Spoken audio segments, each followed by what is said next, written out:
Hello नमस्कार दोस्तों। हम लोग पढ़ रहे थे सेट थ्योरी। तो सेट थ्योरी में हम लोगों ने लास्ट टॉपिक डिस्कस किया था वेन डायग्राम।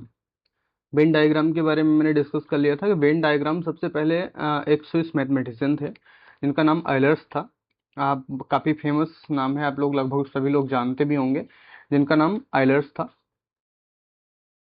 तो आयलर ने सबसे पहले इस तरह के बारे में इस तरह की थिंकिंग के बारे में डिस्कस किया था कि क्या किसी सेट के पॉइंट्स को, किसी सेट के पॉइंट्स को एक क्लोज कर्व के अंदर अगर हम डिफाइन कर लें, एक क्लोज कर्व के अंदर कर लें, तो कुछ समराइजेशन हो सकता है।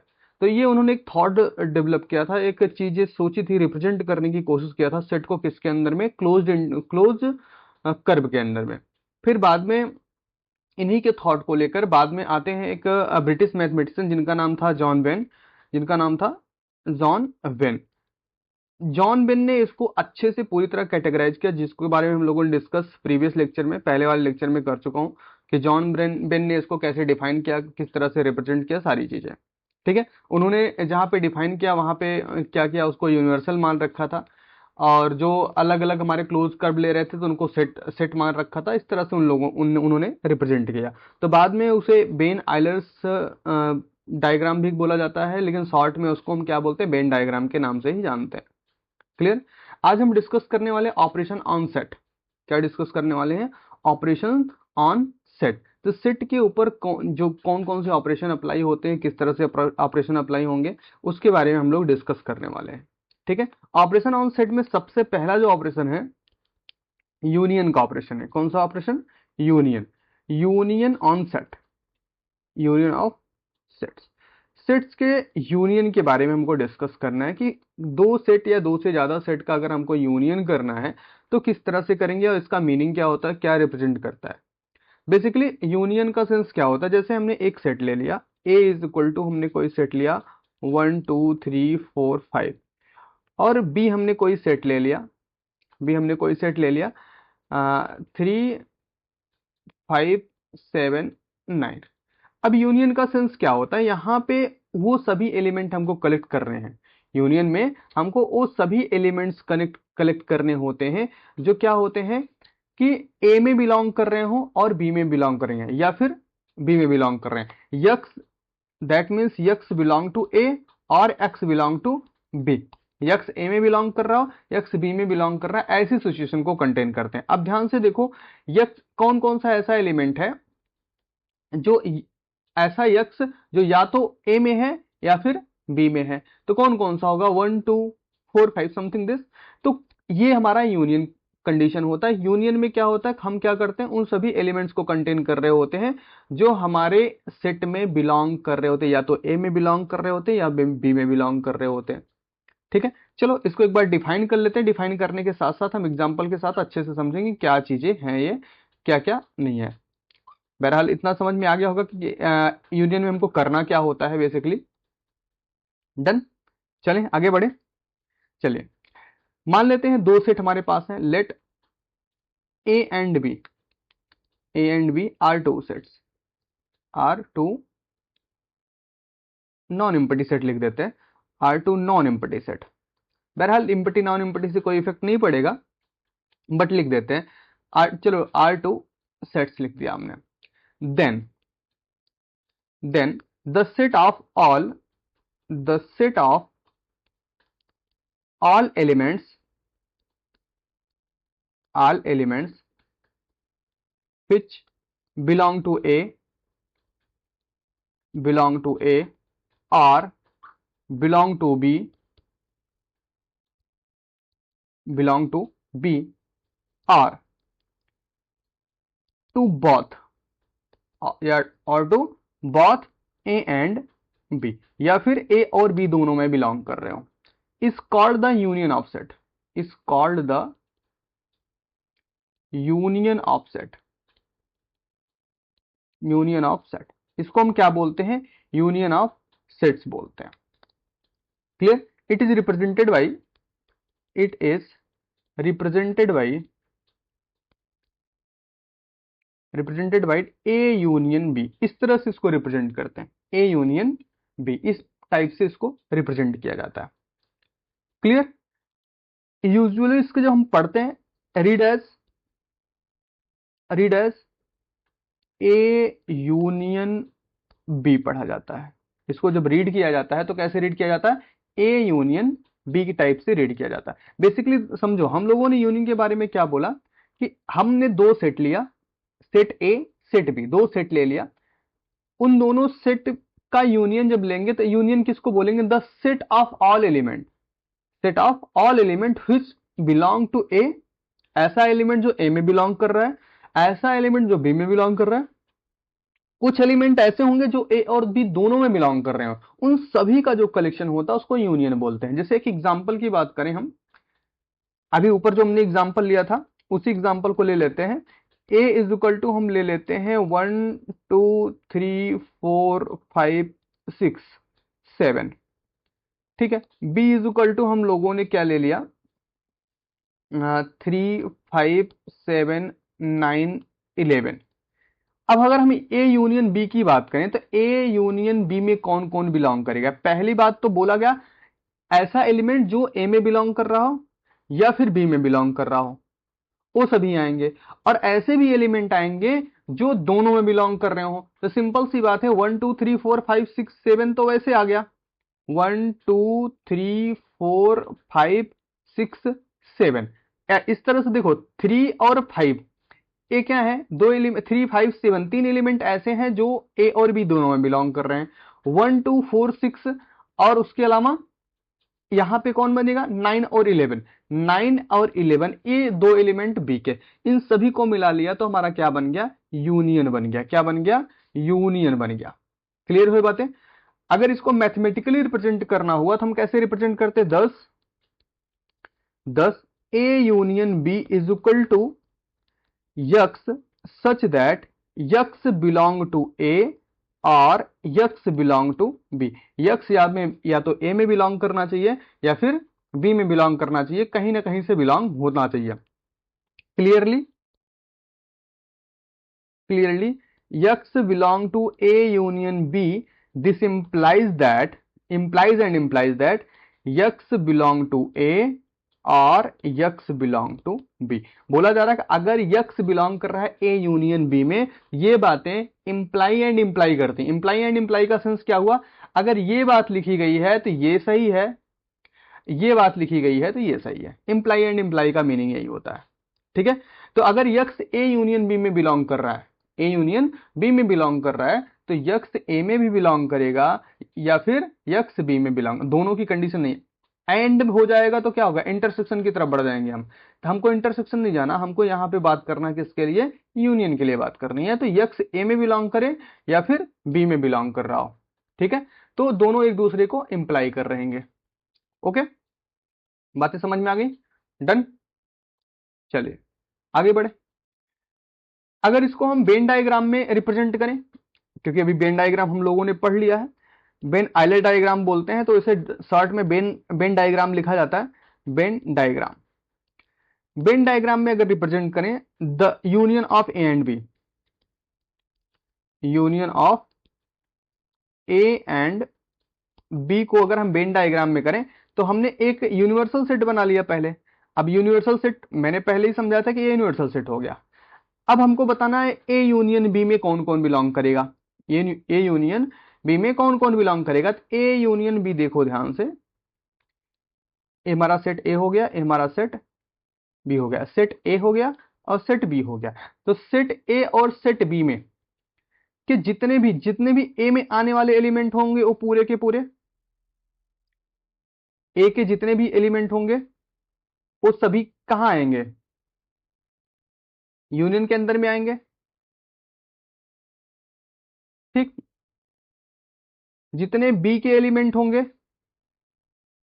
वो भी यूनियन के अंडर में आएंगे। बोला गया यक्स बिलोंग टू ए और बी, या तो ए में बिलोंग कर रहा है तो बी में बिलोंग कर रहा है, और जो दोनों में बिलोंग कर रहे होंगे उनको भी कंटेन करना है हमको। तो मतलब ये पूरा का पूरा ए और बी के सारे एलिमेंट आ जाएगा, कॉमन को रिपीट ना करके सिंगल टाइम लिख दिया जाएगा बस।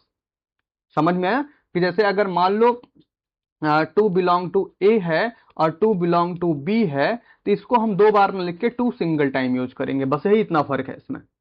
समझ में आया कि जैसे एक एग्जांपल मैं फिर से दूं, A is equal to AEIOU, AEIOU दे दिया। अब बी इज इक्वल टू हमने क्या दे दिया, ABCD और ई दे दिया। अब इनका ए यूनियन बी अगर हम निकालेंगे तो ए यूनियन बी में देखो, ए एक ऐसा एलिमेंट है जो दोनों सेट में है, ई एक ऐसा एलिमेंट है जो दोनों सेट में है। इन दोनों को दो दो बार ना लिख के सिंगल टाइम लिखना है, बेसिकली बाकी सारे एलिमेंट को लिख लेना है। तो क्या बनेगा, ABCDE। अब इसमें से बचा कौन, IOU, IOU बचा। ये हमारा क्या हो गया, यूनियन का कलेक्शन हो गया। ये हमारा क्या हो गया, यूनियन का कलेक्शन हो जाता है। ये हमारा यूनियन हो जाएगा, ए यूनियन मतलब दो सेट का आपका यूनियन बन जाएगा। इतनी चीजें समझ में आ गई सबको, किसी को कोई इशू?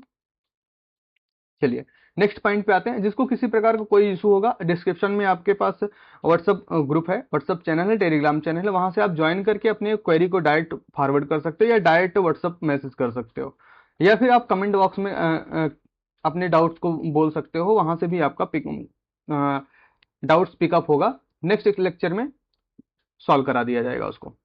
ठीक, चलिए हम एक नोट पॉइंट के बारे में बात करते हैं। नोट, नोट क्या है, नोट ऐसा है जैसे कि अभी हम डिस्कस कर रहे थे सिर्फ दो सेट के बारे में, अभी हम डिस्कस कर रहे थे सिर्फ दो सेट के बारे में, कि हमने एक सेट ए ले लिया, दूसरा सेट बी ले लिया, दो सेट में डिस्कस करते हैं। अगर मान लो इसी तरह हमारे पास तीन सेट हो जाए या हमारे पास चार सेट हो जाए, इसी तरह बढ़ते बढ़ते हमारे पास यन सेट हो जाए, हमारे पास कितने सेट हो जाए, यन सेट हो जाए, मतलब हमारे पास नंबर ऑफ सेट क्या हो, फाइनाइट हो, नंबर ऑफ सेट क्या हो फाइनाइट हो, बट क्या हो, यन की तरफ टेंड कर रहा हो। ऐसा नहीं कि हमारे पास नंबर ऑफ सेट इनफाइनाइट हो जाए, नंबर ऑफ सेट हमारे पास क्या हो, फाइनाइट की कंडीशन में हो जाए, बट बहुत ज्यादा हो जाए, तब हम उसको, उसकी यूनियन को किस तरह से रिप्रेजेंट करेंगे, क्या लिखेंगे, उसके बारे में डिस्कस करते हैं। नोट में यही पॉइंट है कि हमारा जो यूनियन है, यूनियन में अगर हमारे पास सेट बहुत ज्यादा हो जाते तो हमको क्या करना है, if A1 A2 A3 so on an is a finite, is a finite family of sets, family of sets, then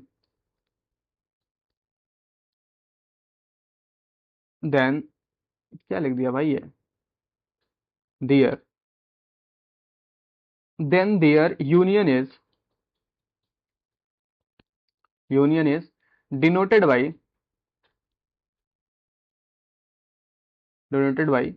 union of AI where I is equal to 1 to n। इसको किस तरह से डिनोट किया जाता है, union of A I where I is equal to 1 to n, या फिर इसको ऐसे भी लिखते हैं, और A1 union A2 union A3 so on union AN, यहाँ पे भी यूनियन होगा। तो इस तरह इन दोनों तरीके से रिप्रेजेंट किया जा सकता है। ये हमारा नोटेशन फॉर्म में हो जाता है, ये पूरा का पूरा डिस्क्रिप्टिव फॉर्म हो जाता है। क्लियर? तो दैट मीन्स अगर हमारे पास इस तरह से मल्टीपल सेट्स हो जाते हैं, इस तरह से हमारे पास मल्टीपल सेट्स हो जाते हैं, एक से ज्यादा सेट, दो से ज्यादा सेट हो, एक तो नहीं दो से ज्यादा सेट अगर हो जाते हैं, बहुत सारे सेट्स हो जाते हैं, अब हमको यहाँ पे बात आती है कि हम इसको यूनियन कैसे कर रहे होंगे। तो जब हमारे पास मल्टीपल सेट्स होंगे, जब हमारे पास मल्टीपल सेट हो जाएंगे, बट नंबर ऑफ फैमिलीज क्या होंगी, फाइनाइट होंगी, नंबर ऑफ फैमिलीज क्या होंगी, फाइनाइट होंगी, तो हम क्या करेंगे, सबको एक साथ यूनियन करते चले जाएंगे। सिंपल सा, जो यूनियन अभी कर रहे हैं वही यूनियन रहेगा। तो वहां पे कंडीशन क्या हो जाएगी, जो एलिमेंट्स आपस में कॉमन होंगे उनको सिंगल टाइम यूज किया जाएगा। एक शॉर्ट में हम एक नॉर्मल शब्दों में आपको बता दो कि जो एलिमेंट्स क्या होंगे, हर सेट में बिलोंग कर रहे होंगे या कुछ सेट में बिलोंग कर रहे होंगे, जो रिपीट हो रहे होंगे उनको सिर्फ वन टाइम यूज किया जाएगा, वन टाइम लिखा जाएगा यूनियन में, यूनियन के रिजल्ट में। बाकी जो एलिमेंट ऐसे होंगे जो आपस में कॉमन कहीं नहीं होंगे, उन सभी एलिमेंट्स को यूज किया जाएगा, वो सब क्या होंगे, यूनियन का हिस्सा हो जाएंगे। बस सिंपल शॉर्ट में ये इतना समझो। क्लियर बात है? डन। देखिए मैं एक थोड़ा सा एग्जांपल लेके आपको बता भी देता हूँ, दो तीन सेट का। चलो एक एग्जांपल मैं ले लेता हूँ छोटा सा। अगर मैं एक एग्जांपल ले लूं, जैसे मैंने ले लिया ए इज इक्वल टू ABCDE,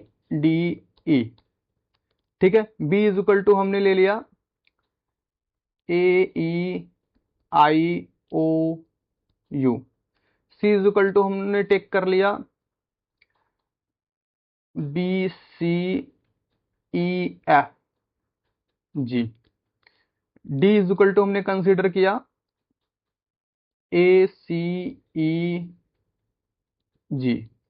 अब हमको इनका यूनियन फाइंड करना है। यूनियन फाइंड करना था क्या, A union B union C union D निकालना है। तो इनका क्या निकल गया, अब ध्यान से देखो। पहले वाले सेट के पास कौन कौन से एलिमेंट है। पहले वाले सेट पे अगर हम ध्यान ध्यान दौड़ाएं, थोड़ा सा दिमाग दौड़ाएं, तो क्या मिलेगा आपको। यहां पे देखो A, इसके पास भी A, इसके पास A नहीं, इसके पास A, मतलब A कुछ सेट में है कुछ में नहीं है, लेकिन एक ही बार यूज किया जाएगा।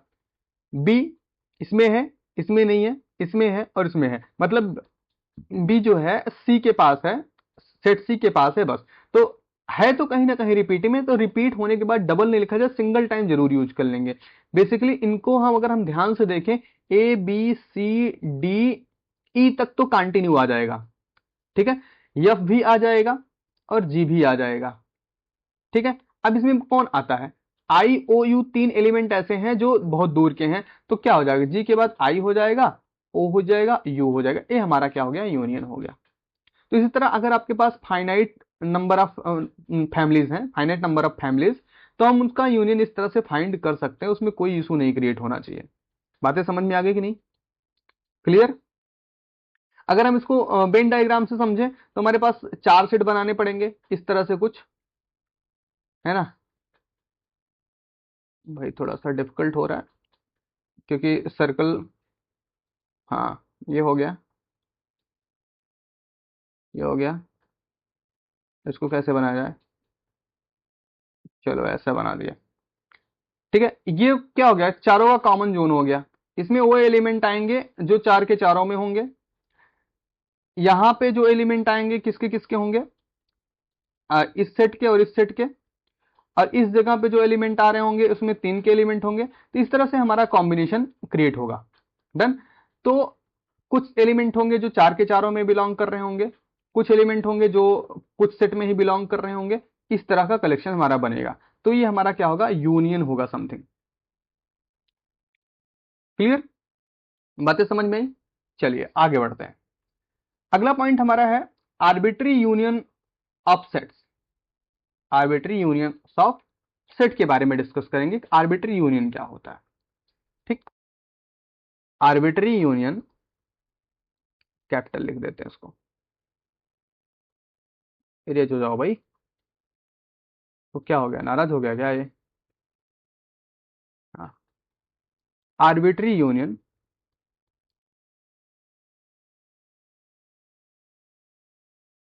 Union of sets. Arbitrary union of set क्या होता है, लिख लेते हैं, उसके बाद एक्सप्लेन करते हैं उसको। डेफिनेशन देखो इसका क्या, हम मान लेते हैं हमारे पास कोई एक इंडेक्स सेट है ए लेमडा। हमारे पास कोई इंडेक्स सेट है ए लेमडा, जहां पे लेमडा कहां से बिलोंग कर रहा है, ए से ही बिलोंग कर रहा है। कोई इंडेक्स सेट है, B an index set, B an index set. मान लेते हैं हमारे पास कोई इंडेक्स सेट है, ठीक है। या सबसेट मानते हैं, सेट नहीं मानते हैं। B, B an indexed subset of, subset ले लेते हैं, subset of set U, U मतलब यूनिवर्सल का सबसेट ले लेते हैं, ठीक है। Then the union of, then the union, union of the family of set, the family of sets is a set such that, such that an object, an object belong to, belong to it, if and only if, केवल and केवल तब, there exist, यहां पे जब exist करेगा, there exist some lambda, कुछ lambda ऐसा जो कि बिलोंग कर रहा होगा ए में, such that, such that the object, the objects in question, in question belong to A lambda, belong to A lambda. और कहां से बिलोंग करना चाहिए? ए लेमडा से बिलोंग करना चाहिए। Thus union of the set, thus union of the sets, the sets A lambda such that lambda belong to A, denoted by, denoted by, इसको जब डिनोट करेंगे तो कैसे डिनोट करेंगे? यूनियन ऑफ, जो आपका सेट अभी हमने लिया था ए लेमडा जो कि इंडेक्स सेट है, A lambda such that lambda belong to A, इस तरह से डिनोट किया जाएगा। एंड अगर हम थोड़ा सा और इसको एक्सप्लेन करके लिखें, वेरिएबल के फॉर्म में लिखेंगे x, x such that x belong to A lambda. मतलब अगर हम यहां पे चाहे इस तरह से लिख दें या फिर अगर यक्स के फॉर्म में लिखते हैं तो हमको ये भी बताना पड़ेगा यक्स जो भी होगा वो ये ए लेमडा में बिलोंग करेगा for at least, for at least, for at least on lambda belong to A, जहां पे लेमडा ए में जरूर बिलोंग करना चाहिए। ऐसी सिचुएशन, ऐसा कोई वो नहीं है कि मतलब यक्स ए में लेमडा में बिलोंग कर गया तो हो गया, नहीं। अगर यक्स ए लेमडा में बिलोंग करा तो लेमडा भी ए में बिलोंग होना चाहिए। ऐसी सिचुएशन में जो भी यूनियन फॉर्म होगा आर्बिट्री यूनियन ऑफ सेट्स होगा।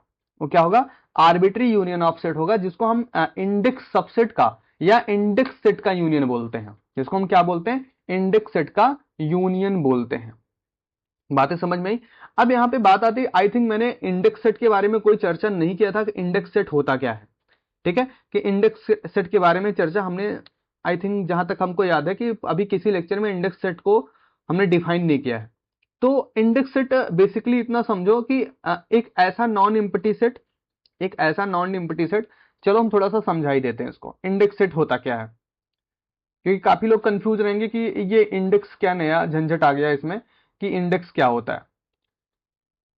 ठीक है, इंडेक्स फैमिली ऑफ सेट, हम हेडिंग बना लेते हैं index family of set, index family of set, family of sets. देखो, हम मान लेते हैं कि कोई एक सेट है, let a set, non empty set, let A a non empty set, non empty set. हम मान लेते हैं कोई सेट क्या है? एक नॉन एम्प्टी सेट है। ये collection of set such that each number of A there correspond to the number of the collection of the set. कैसा? कि यहां पे जो भी कलेक्शन ऑफ सेट है such that each number of A, जितने भी इसमें कलेक्शंस हैं वो सब क्या हो? उसी सेट के हों, उसी सेट का कलेक्शन बन रहा हो। समझ में आ रही बातें? मतलब कि जैसे कि हमने बात किया कि कोई सेट हमने ले लिया एन, हमने कोई सेट एन ले लिया, तो जहां पे एन कैसा हो? N belong to natural number हो। या जैसे हमने कोई सेट ए लिया, ए में यक्स बिलोंग कर रहा है, यक्स कहां का हो? नेचुरल नंबर का हो। यक्स कहां का हो? नेचुरल नंबर का हो। और उस सिचुएशन में यक्स पूरा नेचुरल नंबर हो गया। दैट मीन्स अगर इसके इंडेक्स की बात करें तो A n is index of natural number हो गया, तो ए बन गया हमारा इंडेक्स सेट। क्लियर हुई बातें? चलो राइट कर लेते हैं इसके बारे में, डेफिनेशन लिख लेते हैं ताकि क्लियर रहे किस तरह से डिफाइन करना है। Let A non empty set, then a collection of set, collection of sets such that, such that to each number of, to each number of A, each number of A, there correspond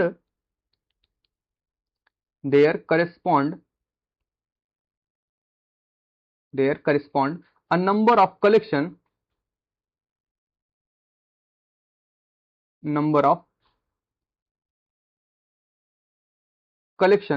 of the sets is called index family of set. Index family of sets, इसको हम क्या बोलते हैं? Index family of sets बोलते हैं. The set A is said to be index set. The set A is set to be index set. इसको हम क्या बोलते हैं? Index set. अगर हमको राइट कैसे करते हैं? Write as A is equal to A lambda such that lambda belong to A. इस तरह से इसका रिप्रेजेंट करें. रिप्रेजेंटेड बाई लिख सकते हो आप. रिप्रेजेंटेड बाई इस तरह से A is equal to A lambda, जहां पे लेमडा कहां से बिलोंग कर रहा होता है? ए से बिलोंग कर रहा होता है. ठीक है, तो इसको हम क्या पढ़ते हैं? A is a set of all set A lambda such that lambda in A. Clear? इतनी बातें क्लियर हो गई? समझ में आ रहा है? डन. तो इंडेक्स फैमिली ऑफ सेट आपका यही होता है. जैसे कि हम एक एग्जांपल की बात करें, जैसे मैं एक एग्जांपल ले लूं, ए इज इक्वल टू हमने लिया 1 2 3 so on. A2 is equal to हमने क्या ले लिया? A2 इज इक्वल टू हमने लिया 2 4 6 8 समथिंग इस तरह से. AN इज इक्वल टू हमारा क्या हो जाएगा? n 2n 3n so on. This is a index set. Index family of set मतलब हमने A2 लिया है तो 2 बिलोंग टू कहां से? 2 बिलोंग टू A. 2 कहां से बिलोंग करना चाहिए? A से बिलोंग करना चाहिए. मतलब 2 का जो भी टर्म्स यहां पे आएगा सब किस में से बिलोंग करना चाहिए? A से बिलोंग करना चाहिए. तो ये हमारा क्या हो जाएगा? इंडेक्स सेट हो जाता है. Clear now? डन. चलिए आगे बढ़ते हैं. सम इंपॉर्टेंट थ्योरम डिस्कस कर लेते हैं यूनियन के बारे में. Some important points.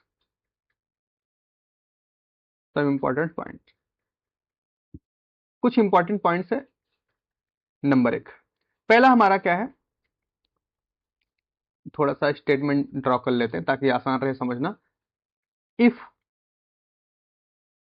Set A, B and C are any subset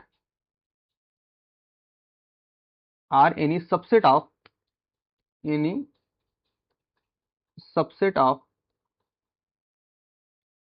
universal set U, then अगर हमारे पास ABC 3 सबसेट हैं किसके? यूनिवर्सल सेट के. तो उस समय उस कंडीशन हमारे पास क्या क्या कंडीशन हो सकती है? पहला, A is subset of A union B and B is subset of A union B.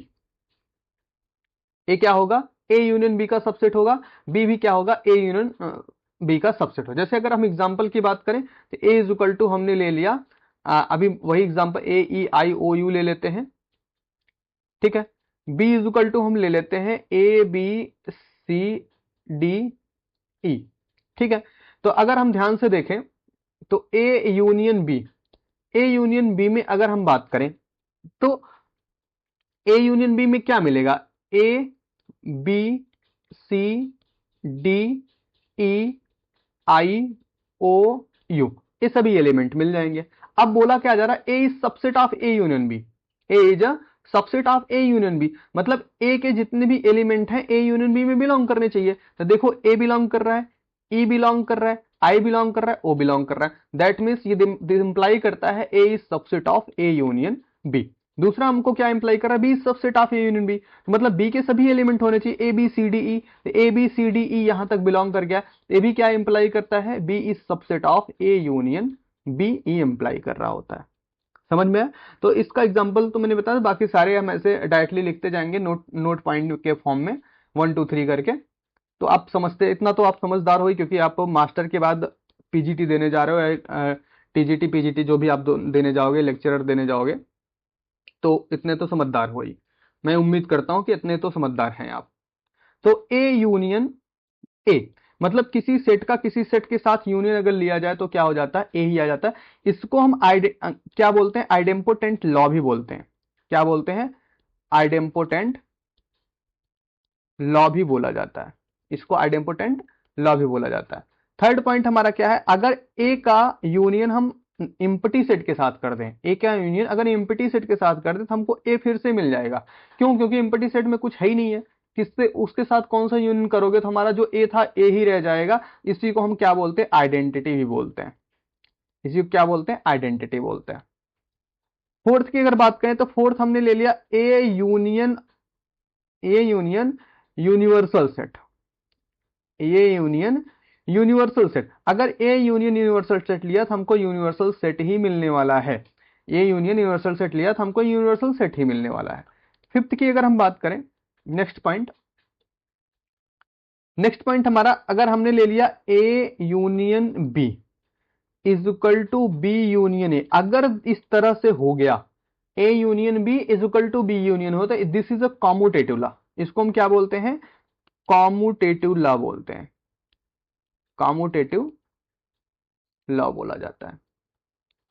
छठा आपका क्या है, A union B union C is equal to A union B union C. ऐसा अगर इक्वल हो गया तो इसको बोलते हैं एसोसिएटिव लॉ। इसको क्या बोलते हैं, एसोसिएटिव लॉ बोला जाता है। Associative law.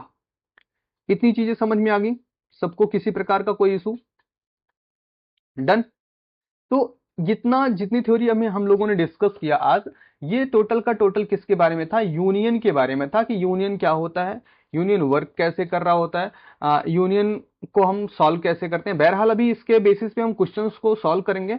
आपके जो प्रीवियस ईयर क्वेश्चन आए हैं केबीएस में, टीजीटी में, पीजीटी में, यूपी पीसीएस की भी बात करेंगे, और उत्तराखंड पीसीएस में भी जो क्वेश्चन पूछे गए उसके बारे में भी डिस्कस करेंगे। दैट मीन मल्टीपल चीजों के बारे में हम डिस्कस करेंगे, जितने भी क्वेश्चंस हो सकते हैं इन सारे टॉपिक्स को रिलेटेड। तो हम टॉपिक वाइज क्वेश्चन को सॉल्व करते चलेंगे। ये टॉपिक कंप्लीट हो जाए इंटरसेक्शन, और थोड़ा सा सेट थ्योरी में और भी चीजें जो हैं वो कंप्लीट हो जाए, उसके बाद सेट थ्योरी से रिलेटेड जितने भी क्वेश्चन आज तक पूछे गए होंगे सभी एग्जाम में, मस्ट नहीं कि हम सिर्फ केबीएस पीजीटी ही डिस्कस करेंगे, डीएसएसएसबी में पूछा गया होगा, केबीएस में होगा, यूपी पीजीटी में, यूपी टीजीटी में, टीजीटी पीजीटी में कहीं भी पूछा गया होगा, यहाँ तक कि पीसीएस में या लेक्चरशिप में कहीं भी पूछा गया है होगा। जो भी होगा सभी, जीआईसी में या फिर आपका एमबी नवोदय विद्यालय की कंडीशन में होगा, तो हर जगह से हम क्वेश्चन खोज के उठा के आपको यहाँ पे रिप्रेजेंट करें। कोई टेंशन लेने की बात नहीं है।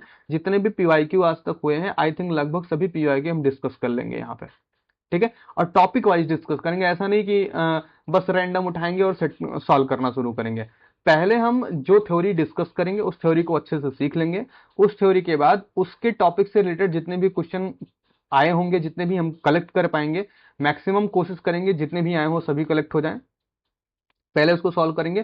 फिर जब वो चैप्टर कंप्लीट हो जाएगा तो उस चैप्टर के कंप्लीट टॉपिक को रिलेट करके एक पूरा का पूरा फुल सेट सॉल्व करेंगे हम लोग। ओके, तो आज का लेक्चर हम लोग इसी में बाइंड करते हैं। नेक्स्ट लेक्चर में मिलते हैं इंटरसेक्शन के साथ और कुछ नए टॉपिक के साथ। ओके, थैंक यू, जय हिंद।